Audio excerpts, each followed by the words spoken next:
thank you for sharing your perspective into these crucial developments coming in. Meanwhile, viewers, we're shifting focus to what's happening in Afghanistan. We're now learning that the death toll has reached 800 in Afghanistan.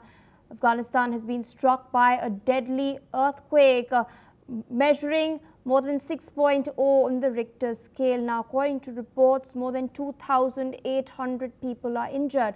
The earthquake hit the Nangarhar and the Kunar provinces of Afghanistan near its border with Pakistan. The earthquake was, as I mentioned before, it measured 6.0 on the Richter scale, which not only flattened villages but also closed roads to deep mountainous areas. Now, according to reports, hundreds of people are still buried under the rubble. You can see the destruction on your screens.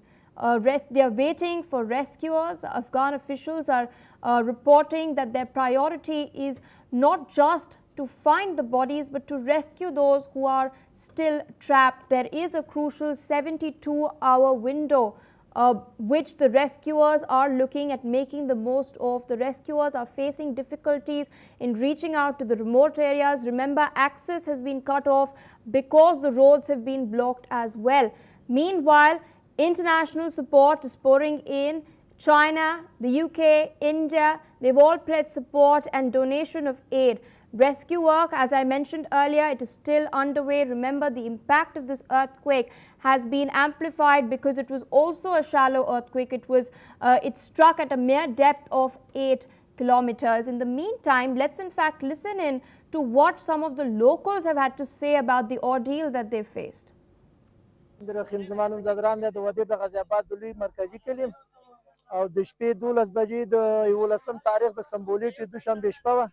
او د شپې سخته زلزله وشوله او تقریبا چې یو 100-200 زخمیان موږ انتقال کړل چې البته په تیارو کې او 300 شهیدان د خاورو لاندې پراته دي او ټول کورونه ویجاړ دي او زموږ د منطقې د ځان له د نورګل د ولسوالۍ عارض شماش سویل دره پمن دره او د ودیرو مرکزي کلي مسعود او لودلام او مزار دا ټول د زلزلې وال دي او خراب کړي دي او زموږ حاجلو مرستو ته ضرورت لرو د دې ورونو د سره د الله هم عزت وکړي چې زموږ سره همکاري او کومک وکړي موږ ته مننه کوو نو په دې خبره موږ ډېر خوشحاله شو چې موږ ته نږدې نه راغله او زموږ یې لیدنه وکړله او ډېر مننه ترې کوو.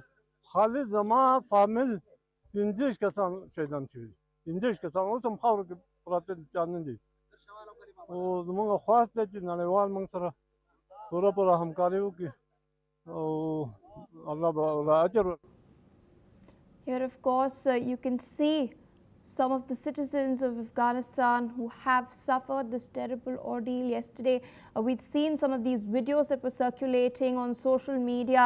The sheer terror that the people felt as this quake struck at midnight. Several houses collapsed instantaneously, giving a very little reaction time to the people. You can see the rubble, you can see the people out on the roads that have been blocked desperately, trying to reach those who are attempting to rescue others as well.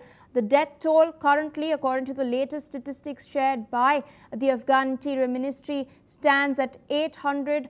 In fact, the ministry expects that it is likely to increase because several areas that have been impacted are near the border, and these are remote areas to which access has been cut off, thereby further complicating these rescue efforts. There are more than 2,800 people who are injured currently.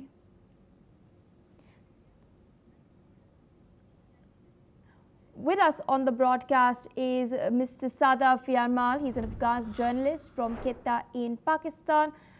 The death toll continues to mount in this tragedy, which has largely impacted people in remote areas along the border. Could you explain to our viewers how exactly the terrain is hindering rescue efforts?